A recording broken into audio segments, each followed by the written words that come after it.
കൃപാസന മാതാവിന് 1000 നന്ദി. എൻ്റെ പേര് സാജൻ മാത്യു. സ്വദേശം കോട്ടയാണ്. കോട്ടയം തള്ളകം സെൻറ്റ് ജോസഫ് ചർച്ച് പുഷ്പഗിരിയാണ് ഇടവക. 2019 മാർച്ചിൽ എനിക്ക് ഗുരുതര കരൾ രോഗം ബാധിച്ച് കാരിത്താസ് ആശുപത്രിയിൽ അഡ്മിറ്റാവുകയും പിന്നെയും രോഗം മൂർച്ഛിക്കുകയും ചെയ്തതിൻ്റെ ഫലമായി അവിടെ നിന്ന് ആസ്ട്ര മെഡിസിറ്റി കൊച്ചിയിലേക്ക് റെഫർ ചെയ്യുകയും ചെയ്തു. അപ്പം അവരുടെ നിർദ്ദേശപ്രകാരം ലിവർ ട്രാൻസ്പ്ലാന്റ് മാത്രമാണ് സജസ്റ്റ് ചെയ്തത്. ആ സമയത്ത് നമ്മൾ ഒത്തിരി നാൾ നോക്കി, ലിവർ നോക്കി, കിട്ടിയില്ല. അതുകൊണ്ട് സാമ്പത്തിക പ്രശ്നങ്ങൾ ഭയങ്കര ഗുരുതരമായിരുന്നു. സാമ്പത്തിക ഇഷ്യൂസ് ഒത്തിരി ഉണ്ടായിരുന്നു. എൻ്റെ മൂത്ത സഹോദരി കാവാലാണ്, സ്വദേശം കാവാലം, ആലപ്പുഴ. ഇപ്പം ചേച്ചി ഇവിടെ ഏപ്രിൽ മാസത്തിൽ വന്ന് ഇവിടെ ഉടമ്പടി എടുത്തതിൻ്റെ ഫലമായിട്ട് ഒരാഴ്ച കഴിഞ്ഞപ്പോഴത്തേക്കും തന്നെ ഒരു മുസ്ലിം സഹോദരൻ ലിവർ തരാനായിട്ട് സന്നദ്ധനാകുകയും അതുകൂടാതെ സാമ്പത്തിക പ്രശ്നങ്ങളെല്ലാം ഒരു 2-3 ആഴ്ചയ്ക്കുള്ളിൽ ക്ലിയർ ആകുകയും ചെയ്തു. ഇപ്പോൾ പൂർണ്ണ ആരോഗ്യത്തോടുകൂടി ഇരിക്കുന്നു. അതുകൂടാതെ തന്നെ ഇവിടെ നിന്നുള്ള ദിവ്യമായിട്ടുള്ള വസ്തുക്കൾ ഉപയോഗിച്ചത് മൂലം എൻ്റെ വിശ്വാസം ഇരട്ടിയാകുകയും അതുകൂടാതെ തന്നെ ഇപ്പം ഞാൻ പ്രേക്ഷിത പ്രവർത്തനങ്ങൾ ചെയ്യുന്നു. ലിവർ ട്രാൻസ്പ്ലാന്റിന് വേണ്ടി വെയിറ്റ് ചെയ്യുന്ന രോഗികൾക്ക് വേണ്ടിയിട്ടുള്ള പ്രേക്ഷിത പ്രവർത്തനങ്ങൾ ചെയ്യുന്നു. കൃപാസന മാതാവിന് ഒത്തിരി നന്ദി. എൻ്റെ വിശ്വാസം ഇപ്പോൾ ഒത്തിരി വർദ്ധിപ്പിച്ചിട്ടുണ്ട്. കാരണം നേരത്തെ പ്രാർത്ഥനയുണ്ട്, പക്ഷേ ആഴത്തിലുള്ള പ്രാർത്ഥന ഇല്ലായിരുന്നു. ഇപ്പം വിശ്വാസം ഭയങ്കരമായിട്ട് വർദ്ധിച്ചിട്ടുണ്ട്. കാരണം പഴയതിനേക്കാളൊക്കെ ഒത്തിരി ഇരട്ടി ആരോഗ്യമാണ് ഇപ്പം എനിക്ക് മാതാവ് തന്നിരിക്കുന്നത്. കൃപാസന മാതാവിന് ഒത്തിരി നന്ദി. കൈകളടിച്ച് നമുക്ക് ദൈവത്തെ നന്ദി പറയാം.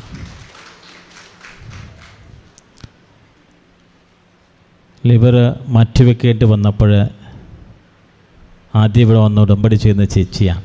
സാജൻ്റെ ചേച്ചി ഉടമ്പടി ചെയ്ത് സാജൻ ഇവിടെ പ്രഘോഷിച്ചത് ഇങ്ങനെയാണ്. ഒരാഴ്ച കഴിഞ്ഞപ്പോൾ ലിവർ കിട്ടാനില്ലായിരുന്നു അല്ലേ സാജൻ? ലിവർ കിട്ടാനില്ലായിരുന്നു. അതുകൂടാതെ ഡോക്ടർമാർ ഒരു 10% ചാൻസ് പറഞ്ഞത് ജീവിതത്തിലേക്ക് തിരിച്ചു വരാനുണ്ട്. കാരണം എൻ്റെ എൻസൈംസ് എല്ലാം വളരെ കൂടുതലായിരുന്നു.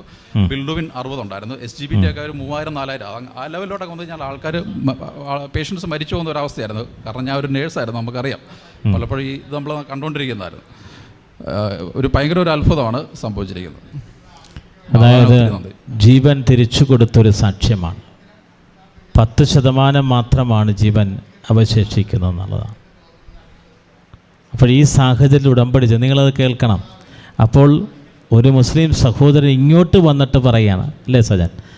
ഇങ്ങോട്ട് റഹീം എന്ന് പറഞ്ഞൊരു വ്യക്തിയാണ്, കണ്ണൂർ എന്നുള്ള. അതെ, ഇങ്ങോട്ട് വന്ന് പറഞ്ഞു ലിവർ തരാമെന്ന്. നിങ്ങളൊന്ന് ഓർത്തോ, ഇതൊക്കെ എങ്ങനെ സംഭവിക്കും? ഉടമ്പടി ചെയ്തിട്ട് ഒരാഴ്ച പോലും ആയില്ല. അപ്പോൾ ഇവരന്വേഷിക്കുന്നു. പക്ഷേ സഹോദരൻ ഇങ്ങോട്ട് വന്നിട്ട് ഇവർക്ക് ഓഫർ ചെയ്ത് കൊടുക്കുകയാണ് ലിവർ തരാമെന്ന്. ആരെങ്കിലും ലിവർ കൊടുക്കുമോ? ഇതാണ് നിങ്ങൾ ചിന്തിക്കേണ്ടത്. ഈ സാക്ഷ്യം കേൾക്കുന്നവർ കൊടുക്കുമോ? പക്ഷേ പരിശുദ്ധ അമ്മയാണ് അത് നടത്തി കൊടുക്കുന്നത്. അങ്ങനെ ഒരു ബോധ്യം കൊടുക്കുകയാണ്. നിൻ്റെ ജീവിതത്തിൻ്റെ സങ്കീർത്തനം 34 പറയും, സിംഹക്കുട്ടികൾ ഇരകിട്ടാതെ വലയും, കർത്താവിൽ ആശ്രയിക്കുന്നവൻ രക്ഷ പ്രാപിക്കും. അവനത് ഉടമ്പടി ചെയ്യുമ്പോൾ ഒരു അദൃശ്യമായ ശക്തി നിൻ്റെ കൂടെ വരികയാണ്. ഉടമ്പടി ചെയ്യുമ്പോൾ നീ പരിശുദ്ധ അമ്മയുമായിട്ടാണ് നിൻ്റെ ഭവനത്തിലേക്ക് പോകുന്നത്. അപ്പോൾ അമ്മയുമായിട്ട് നിൻ്റെ ഭവനത്തിലേക്ക് നിൻ്റെ ഭവനം സമാഗമ കൂടാരമായിട്ട് മാറും. പുറപ്പാടിൻ്റെ പുസ്തകം 40. അപ്പോൾ നിൻ്റെ പകൽ ചൂടിൽ മേഘസ്തംഭമായും നിൻ്റെ അഗ്നിയുടെ രാവുകളിൽ ദൈവം അഗ്നിത്തൂണായി നിന്നെ വഴി നടത്തും. അതാണ് ഇങ്ങോട്ട് വന്ന് ചോദിക്കുക. അമ്മ കൂടെയുണ്ട്.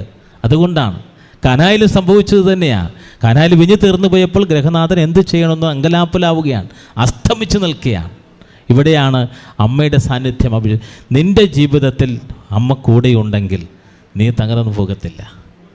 നീ ഉടമ്പടി ചെയ്യുമ്പോൾ നീ അത്യുന്നതനായ ദൈവത്തിൻ്റെ സംരക്ഷണത്തെ തണലാണ്, സർവശക്തൻ്റെ തണല്ല. ദൈവം നിൻ്റെ കൂടെയുണ്ട്. ആകുലൻ ഇങ്ങോട്ട് വന്ന് ലിവർ കൊടുത്ത വലിയ സാക്ഷ്യം. അപ്പോൾ വിശ്വാസം വർദ്ധിച്ചു. 10% ജീവിച്ചിരിക്കുന്ന വ്യക്തി ഇപ്പോൾ ജീവനോടുകൂടി അമ്മ പ്രത്യക്ഷ ധാരയിൽ പ്രത്യക്ഷീണത്തിൻ്റെ സാക്ഷിയായി നിൽക്കുകയാണ്. കൈ ഉയർത്തി കൈയടിച്ച് കർത്താവിനെ മഹത്വപ്പെടട്ടെ. ദൈവം കൊടുത്ത അനുഗ്രഹമാണത്. ഈ സാക്ഷ്യം അനേകർക്ക് അനുഭവമായി തീരട്ടെ. ദൈവത്തിന് മഹത്വമുണ്ടാകട്ടെ. ആമേൻ.